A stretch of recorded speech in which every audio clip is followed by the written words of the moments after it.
తెలంగాణ ఈ 33 జిల్లాలు ఎలా ఫార్మ్ అయ్యాయో తెలిసి తెలంగాణ హిస్టరీ గురించి చదువుతున్నారు గదా! వాళ్ళకి బాగా అర్థమైతది.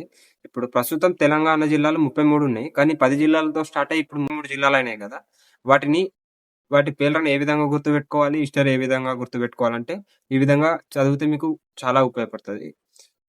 పాత జిల్లాల ప్రకారం మీరు చదివితే మీకు చాలా అర్థమైతది. కొత్త జిల్లాల గురించి సుత తెలుసుకోవచ్చు ఇన్ఫర్మేషన్.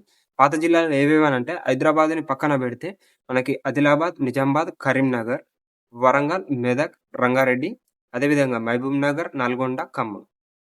ఇప్పుడు కొత్త జిల్లాలు ఏవేవి వచ్చినాయో, ఇప్పుడు మనకు హైదరాబాద్ తప్ప మిగతా జిల్లాలన్నీ కొత్త జిల్లాలొచ్చినాయి. ఆదిలాబాద్ నుంచి కొమరంభీం, ఆసిఫాబాద్, నిర్మల్, మంచిర్యాల్. అదే నిజామాబాద్ నుంచి కామారెడ్డి, కరీంనగర్ నుంచి రాజన్న సిరిసిల్ల జిల్లా, జగిత్యాల, అదేవిధంగా పెద్దపల్లి. వరంగల్ నుంచి జనగాం, జయశంకర్ భూపాలపల్లి, మహబూబాబాద్, అదేవిధంగా మనకి వరంగల్ రూరల్. అయితే 2019ల ములుగు జిల్లాను కొత్త జిల్లాగా చేసిర్రు. ఇప్పుడు నెక్స్ట్ మెదక్ జిల్లా నుంచి సిద్దిపేటని ఒక జిల్లాగా చేసిర్రు. తర్వాత రంగారెడ్డి నుంచి కొత్త జిల్లాలు ఏవేవంటే వికారాబాద్, మేడ్చల్, మల్కాజ్గిరి, అదేవిధంగా సంగారెడ్డి. ఇప్పుడు మహబూబ్‌నగర్ నుంచి కొత్త జిల్లాలు జోగులాంబ, గద్వాల, నాగర్ కర్నూల్, అదేవిధంగా వనపర్తి. 2019ల కొత్తగా నారాయణపేట డిస్ట్రిక్ట్ అయితే చేయడం అయితే నారాయణపేట జిల్లాని కొత్త జిల్లాగా అయితే చేశారు.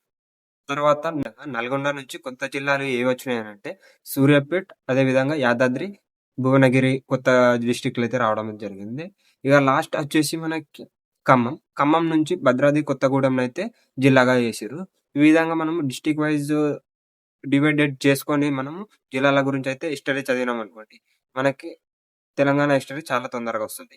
నెక్స్ట్ వీడియోలో ప్రతి డిస్ట్రిక్ట్‌కి ఆ డిస్ట్రిక్ట్ పేరు, ప్రతి జిల్లాకి ఆ పేరు ఎలా వచ్చింది, అదే విధంగా ఆ జిల్లాకి సంబంధించిన కొద్దిగా హిస్టరీ అయితే తెలుసు.